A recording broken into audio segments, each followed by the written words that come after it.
Hey, good morning, everybody. Happy August the 7th. I'm going to get out in the yard, do a few things before it gets too hot.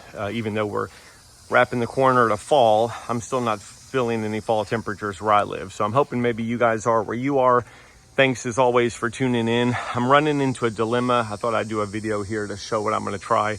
This is my smart bird feeder. I have nothing in it right now because I am getting destroyed this time of year by ants. And I'm not sure if you can see, I've got bugs, ants, all kinds of things in there. I moved my suet cake down below my baffle because the squirrels here never touch my suet. They can care less about the suet, but I'm still having the same issue. I've got ants all over my suet, all over my bird pole, all over my smart bird feeder, which, by the way, if anyone's ever interested in picking up one of these smart bird feeders, this is the one from NetView BirdFi is the company. If you use my promo code, which is HeyBKSW,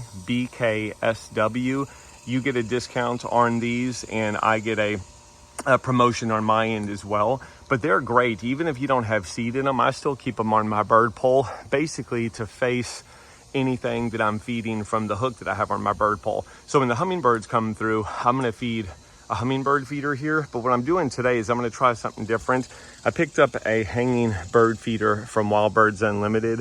I'm not sure if my camera is going to focus on the tag, but it was $16.99. I think it's designed for feeding like mealworms or treats, you know, suet nuggets, that sort of thing.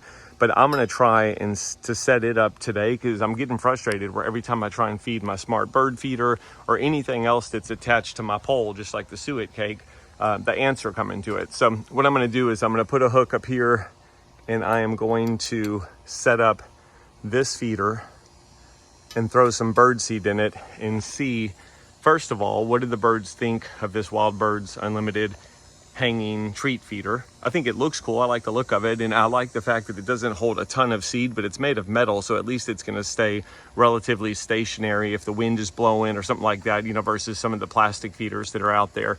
But anyway, I'm gonna throw some seed in here, and then I've got it wired or hooked up to a moat at the top that has water in it. And I want to see if, just like when it's hummingbird season, if that moat and that water will keep the ants from going to my bird seed. So anyway, I'm gonna try it out. I've never used an ant moat with a seed feeder, but I'm trying to come up with solutions here to keep the ants out of my bird seed. So I'm gonna throw some seed in here. I'm gonna let the smart bird feeder camera capture whatever comes to it, and I'll throw some footage on here just so you can see, does this keep ants out, and also so you can see what the birds think of this Wild Birds Unlimited hanging bird feeder, in case you might be interested in picking one of these up from your local stores. So hope everyone has a good day. Again, thanks for tuning in, and I'll talk to you soon. Enjoy the rest of your week. Take care.